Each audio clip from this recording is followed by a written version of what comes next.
Good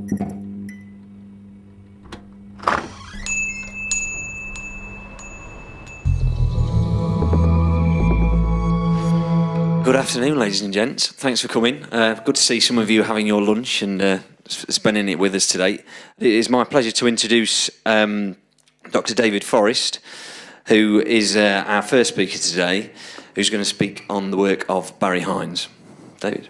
Thank you very much, and thank you very much for nominating me and voting for me. It's a real honour to be here. So I'm going to talk to you about a writer who inspired me. That's Barry Hines. When I was about 12 years old, we read at school his most famous book, A Kestrel for a Knave, and that was at my school in Hemsworth, which I found out talking to Milton at the start. Even though we might not be connected with our disciplines, Milton also went to that school as well, although a few years before me, only a few years. So there's perhaps a connection there, and that's in West Yorkshire. And the novel was later filmed as Kes, and people probably remember it mostly for the film Kes. It's about a boy called Billy Casper. He isn't very good at school, his dad's not around, his mum has neither the time nor the inclination to care for him, he's in trouble with the police, he's abused by his brother, and he's bullied relentlessly. Billy comes across a Kestrel, whom he names Kes. He learns about falconry and develops great skill and expertise in his new hobby. He becomes passionate, and a sense of wisdom emerges from that passion. Tragically, his brother Judd kills Kes, and the story ends on a very sad note.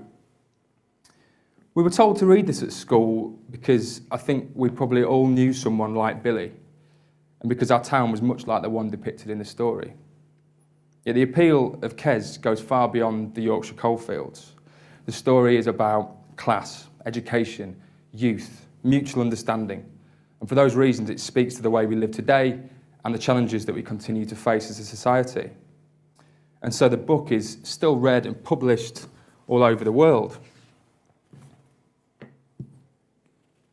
Now, some 18 years after first encountering Hines's work, I'm lucky enough to be working with my colleague Professor Sue Weiss in the School of English and with the university's special collections, which houses Barry Hines' own archive, on a project that's hoping to explore his legacy.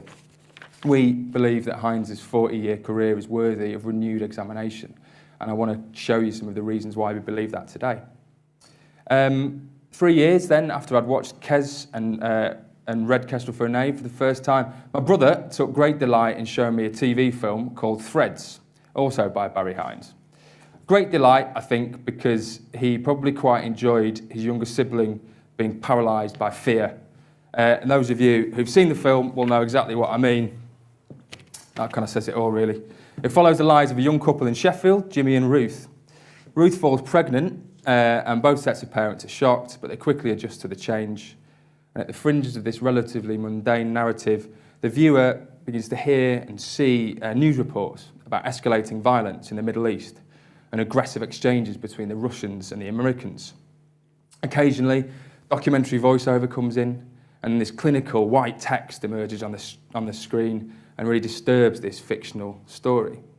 So just under halfway through, Britain is bombed. World War III begins, and the film graphically and brutally documents the horrific aftermath of the attack. I wouldn't recommend you watch this with your grandma on Boxing Day. It's not for the faint-hearted. Today, I hope to suggest that the vastly differing subject matters of both these films and the novel do not actually suggest that we shouldn't talk about the films as a kind of coherent and talk about both Kes and Threads together in the same breath. I think at the moment there's a sense in which Threads is that film where Sheffield gets nuked, and Kes is that Ken Loach film, the most famous Ken Loach film, for example. And I think Barry Hines gets left out of that. And what I want to do is point to the art of Barry Hines a little bit and suggest that despite those differing views, there's a very coherent vision that consumes both those texts. And what I want to suggest as well is that it's Barry Hines' unflinching focus on the ordinary that causes us to ask the extraordinary questions about our lives. Just to add to that, I want to talk a little bit, firstly, about what inspired Barry Hines. So, during the middle of his career, Barry Hines was an honorary fellow at the University of Sheffield, and he had an office in the Arts Tower. And I went up to the Arts Tower and took this photo where I imagined his office was. So to reflect on this period of time, he wrote a short essay which was kind of explaining the source of what inspired him. And I'd like to quote sections of that essay now. So he says, "I have a room on the 9th floor of the Arts Tower. I'm writing a book in here. Every morning I clock on, sit at my desk, write, then clock off in the evening. Very exciting, this artistic life. I don't put words on paper all the time I'm sitting here. I can't do it. I have to sit here until I have sorted it out.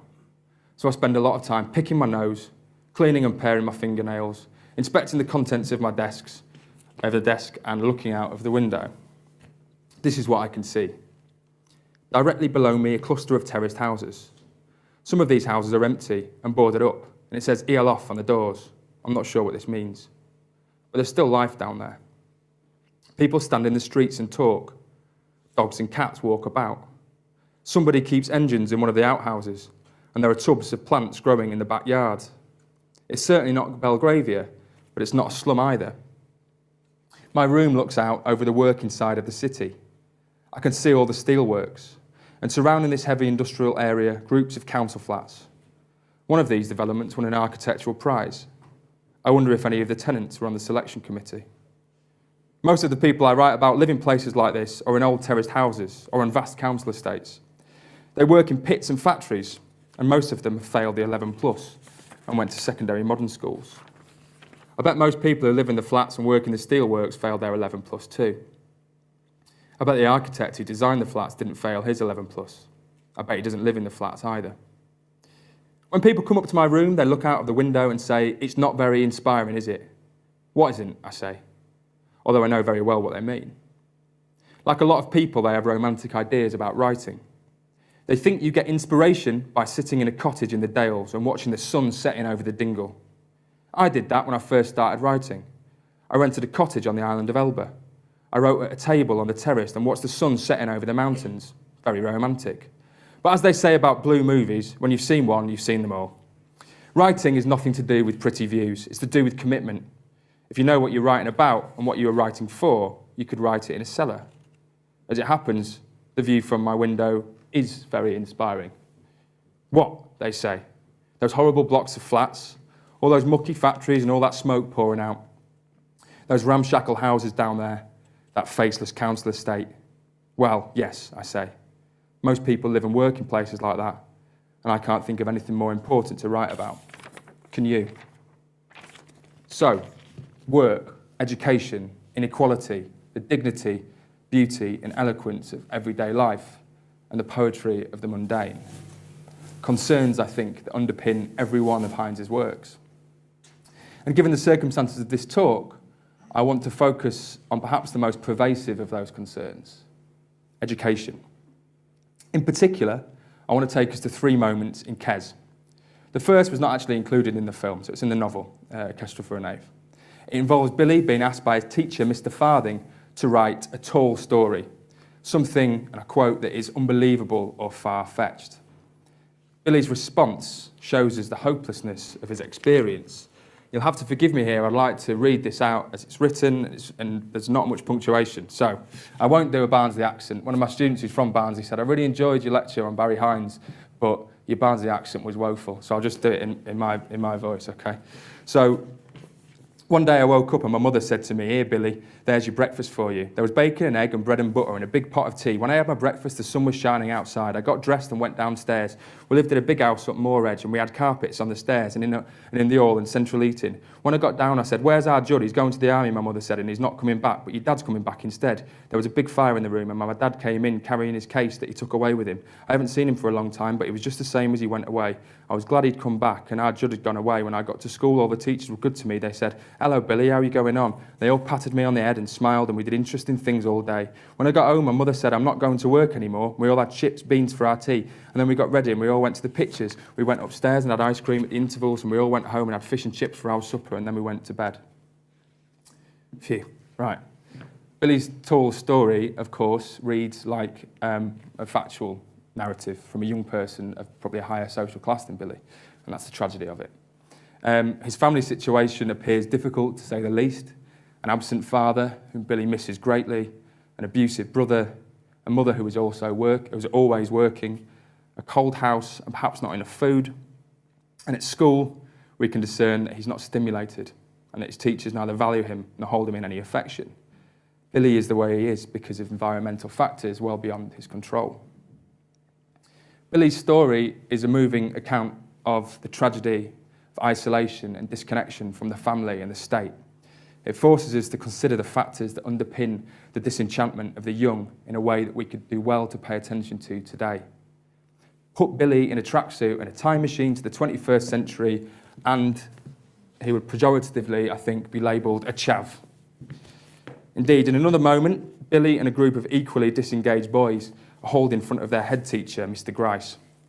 Grice tells them, "I've taught in this city for over 35 years now. Many of your parents were pupils under me in the old city schools before this estate was built. And I'm certain that in all those years I've never encountered a generation as difficult to handle as this one. I thought I understood young people. I should be able to with all of my experience. Yet there's something happening today that's frightening, that makes me feel as if it's been a waste of time." He goes on to talk about the first generation of boys he taught at the school back in the 1920s. Those were hard times. They bred hard people and it needed hard measures to deal with them. But those times bred people with qualities totally lacking in young people today. They bred people with respect for a start. We knew where we stood in those days, and even today a man will often stop me in the street and say, "Hello, Mr. Grice, remember me?" And we'll pass the time of day and chat, and he'll laugh about the thrashings I gave him. But what do I get from you lot? A honk from a greasy youth behind the wheel of some big second-hand car, or an obscene remark from a gang after they've passed me. They took it then, but not now. Not in this day of the common man, where every boy quotes his rights and shoots off home for his father as soon as I look at him. No guts, no backbone, you've nothing to commend you whatsoever. You're just fodder for the mass media. Grice, I think, speaks from a position of intergenerational fear. He doesn't understand that young people before him. He sees them as exercising rights without responsibilities. He sees a generation who have no respect for their elders. This is the archetypal kids today speech, and it shows an anxiety about an emerging youth who behave without deference and seem to hold no stake in society. The novel was written in 1968, and yet Grice's words remind us of the kind of establishment narrative that is used to describe underclass youth today.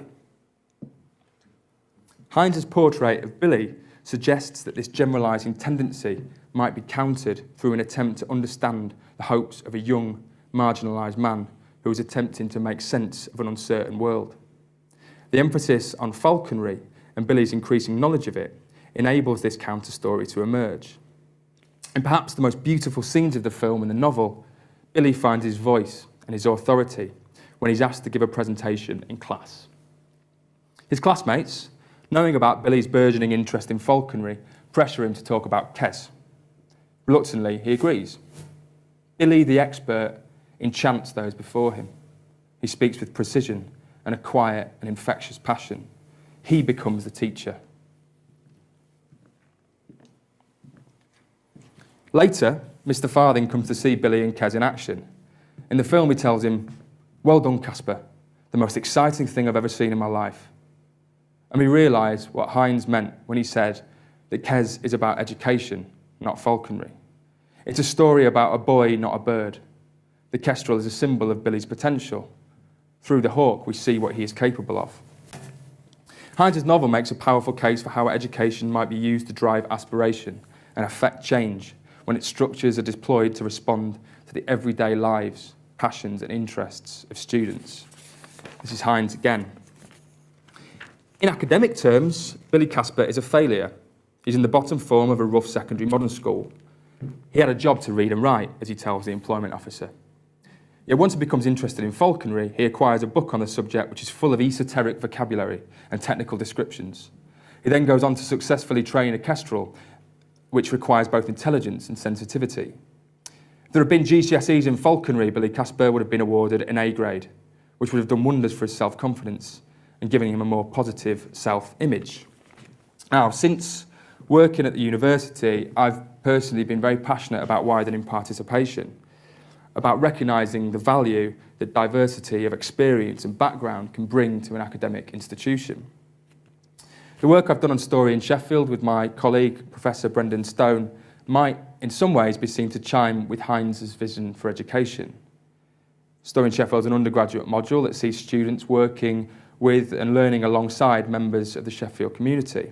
And it starts off with the idea that we're all experts in our own lives. We all have a rich set of knowledges which might be shared to enrich the lives of others. This knowledge might not be recognised formally by academic qualification, but as people who care about education, we must find ways of validating it. In a similar fashion, if we are to explore how Kes might help us to understand what it is to be young today, in the 21st century, we must start with the experts, young people in the 21st century. So last autumn, kids of a similar age to Billy worked with my colleague in the School of English, Hugh Escott, who's up there, on a small research project with a very big question, I think. What would a kestrel for a knave be like if it was set today?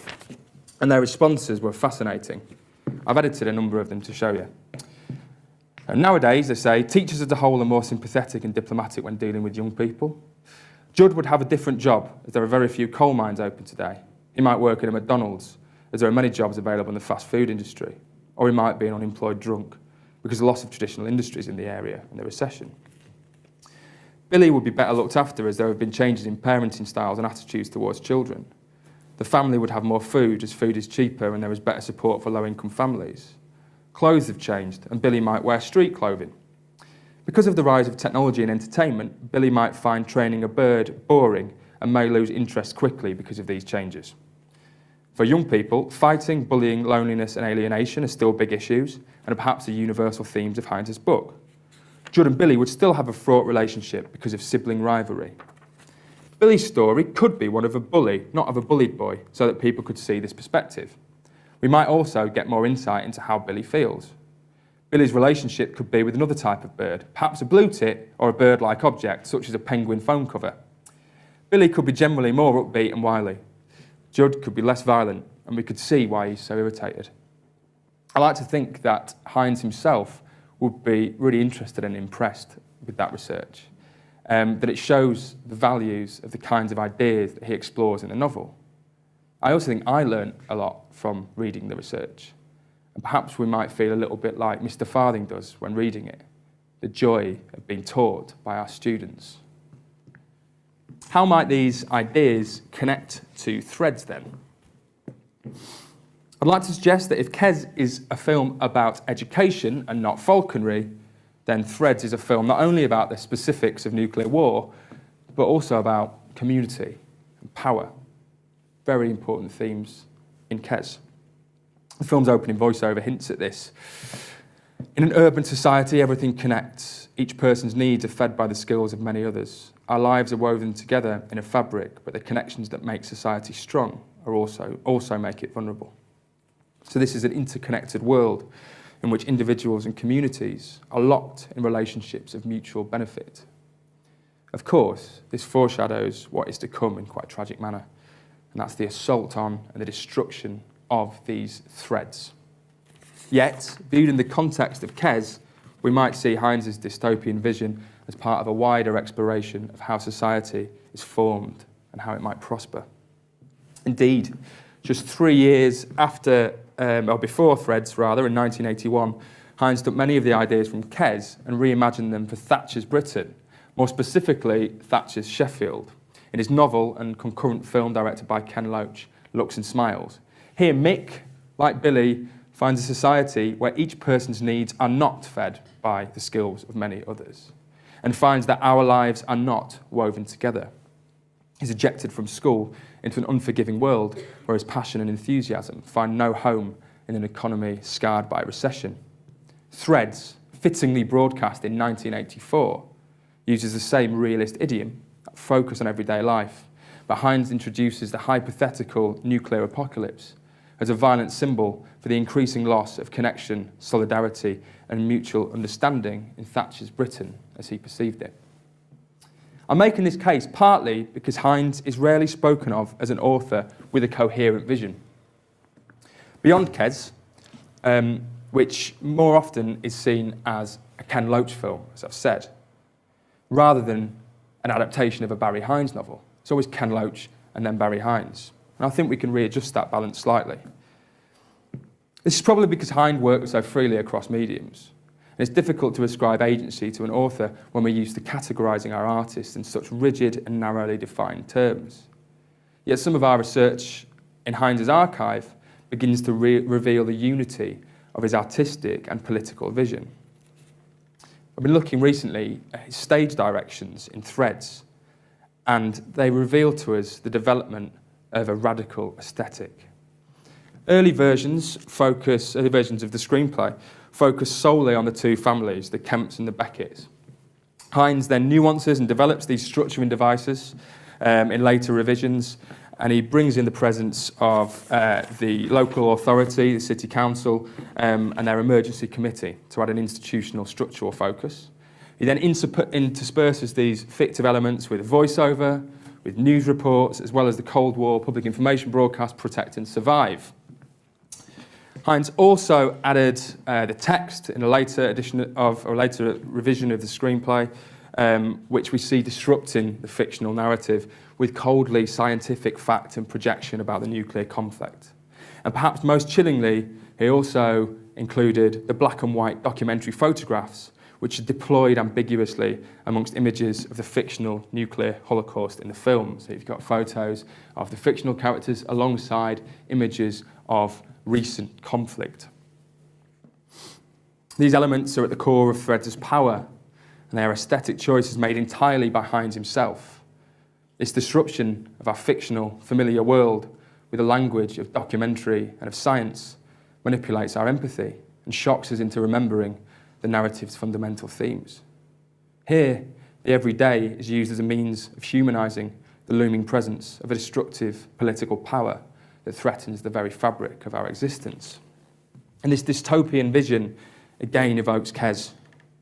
As the film ends, Jane, Jimmy and Ruth's daughter, has only known a life without these connecting threads. She was born into the post-war world. Hines depicts a world at the film's conclusion where the bonds of state and society are completely eradicated. Without school or parents, the young people speak a primitive language and scavenge and fight for food. There's no mutual benefit and there is no greater good. Jane gives birth herself, and the film concludes with a shocking freeze frame of her silent scream. Hines' vision of a future without the mutual understanding and compassion he calls for in Kes is rendered with horrific power. The stage directions on the final manuscript give wider context to this nightmarish vision. A few scenes before she herself gives birth, Jane watches her mother die. So I'll quote from the screenplay, from Hines' notes. Inside the barn, Jane is shaking Ruth and trying to make her get up for work. Jane's speech is unformed and ungrammatical. She's been raised by a morose, uncommunicative mother and has received very little formal education. Most of the post-war generation have suffered in the same way. Ruth is dying. Jane shows no emotion. She just stares down at her. Ruth opens her eyes and looks up at her, but with no sense of recognition. She reaches out slowly for Jane's hand and grasps it. Then she closes her eyes again.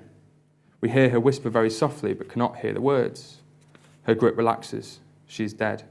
Still showing no emotion, Jane frees her hand and continues to stare down at her dead mother. As I said, not for the faint-hearted. But without the threads of the state and civic society as enablers of mutual dependence and support, Hines posits that the family is destroyed without trace, so that state and family interlinked. Dark vision resonates because of its balancing of the horrors of the hypothetical with the domestic and the familiar. Barry Hines' TV plays and films are united by a commitment to the big political and social questions, but they are never prescriptive or clinical. They are often funny, believe it or not, and nearly always tragic, consistent with the rhythms of everyday life that so fascinated the writer. I compel you to explore them. Thank you for listening.